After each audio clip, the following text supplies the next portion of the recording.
G'day you beautiful tone destroying goblins. Today we're talking about the one setting on the ToneX pedal that 99% of you guys get wrong. Input trim. The thing that everyone pretends to understand, like taxes or the rules of rugby union. Now before you click off and go watch some other bloke play a $4,000 pedal board that he probably can't actually play, this video is actually going to help you. And it's all going to take less than 10 minutes because I respect your time and your attention span, which, let's be honest, is probably cooked from too many monsters and TikTok videos. So let's go.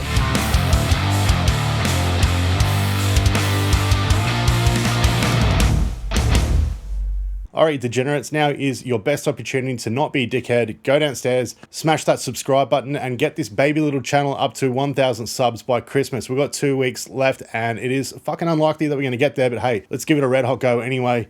Thanks heaps, love you all. Mwah. Alright, before we get started though, let's have a chat about what the input trim actually does without turning it into a physics lecture from some bloke who faintly smells like off milk. Input trim is literally how hard you're hitting the ToneX before it does its thing. That's it, no magic. No fairy dust, no Italian modeling algorithm conspiracy theory, just pure level, volume. How much signal you're yeeting into the digital abyss, that's it. Too low, and you're just that emo kid who's apologizing for even existing. Too high, and you're clipping harder than a Gold Coast bouncer during schoolies week. The ToneX pedal wants and expects unity, not your ego. And here's why most people stuff it up. Number one, you set it for how you think you play, not how you actually play. When you're setting up your input trim, don't play it like a mouse who's doing delicate surgery. Get into it, give it some welly, give it some heat, fucking play it properly. Second reason why you're muffing it up, you don't check it with palm mutes. Palm mutes are the truth.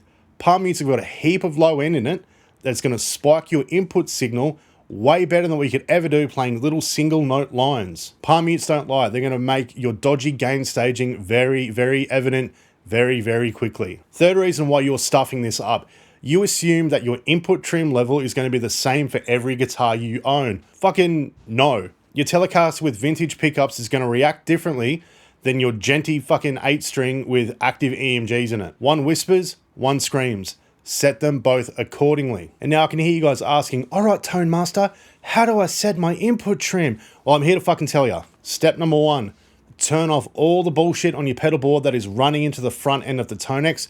You want raw, uncensored guitar noise going straight into that little box. Step number two, we're gonna go into input trim mode and you're gonna strum it like you fucking mean it. On the ToneX One, if you hold down the Alt button for 6 seconds, it's gonna put you into input trim mode. On the big ToneX pedal, what you do is check the manual, because I don't have one and I've got no idea what you do with it. You can find out. If you already got one, you probably know what you're doing with it. And then what you're gonna do is strum the absolute bejesus out of it. Play it like you mean it. Play it like how you normally play it. Not that soft setup strum. Hit it like you were trying to impress a drunk pub crowd at 11:30 at night. Step number three, watch the LED knobs, the right-hand side one, the treble one on the ToneX One. You're gonna keep an eye on that. If it is light green, you're chilling. If it is dark green, you're in the money zone. And if it hits red, it is new message from MyGov email levels of panic. Yuck, you don't want red. Don't want red. Step four, add some palm mutes in the bitch, because palm mutes will spike your input level better than anything else you actually do on guitar. Way better than single note lines, way better than open chords. Palm mutes reign supreme for that. So get some chug chug going on, try and get it to spike into the red. Again, if it spikes into the red, I turn it down. If it doesn't spike into the red, you're sweet. And what we're looking for is consistent dark green. If it's pushing to the red, turn it down a little bit. If you're not really living in that dark green territory, turn it up a little bit. Rocket surgery. And step five, and this only applies if you're going to be running pedals into the ToneX. Pick your loudest sound, your highest gain sound, whatever your loudest sound is going to be, a solo boost, whatever it is, and repeat the process. Turn the pedals on, play some heavy chords, palm mute the crap out of it, try and get it to turn red. If it doesn't, you know you're golden. If it's red, dial it back a little bit. Rocket science. And finally, if you are planning on using a different guitar with your ToneX, you have to repeat the input trim process for a different guitar. Your vintage Telecaster doesn't behave the same way as a model active pickup metal monster would. Guitars have different outputs and every guitar needs its input trim set on the ToneX. Yes. Every single one of them. Yes. Even that $99 one from Audi that still smells like fish sauce and cardboard.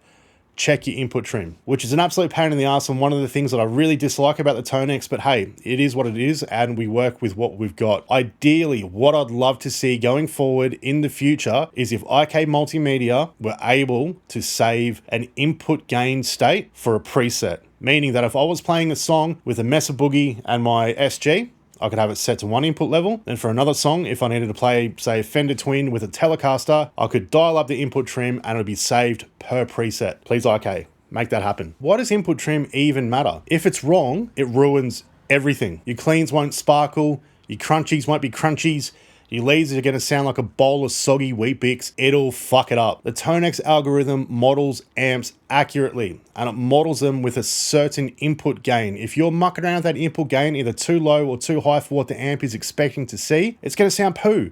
And we don't want poo. We want good tone, okay? You don't deserve poo. Like we said before, if you set it too low, it's going to sound limp and absolute garbage. But if you set it too hot, it's going to rage quit like a 14-year-old in Fortnite. So to give you some examples of what I'm talking about, Telecaster, Fender Twin, Edge Breakup. This is too low.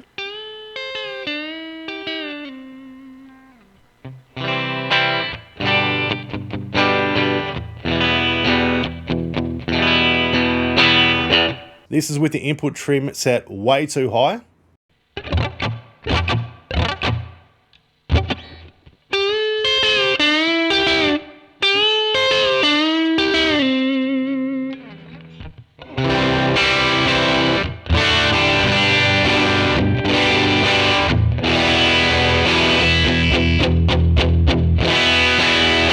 And here it is in the sweet spot using the method that we just spoke about before, making sure that the LED goes from green, but never, never, never into the red.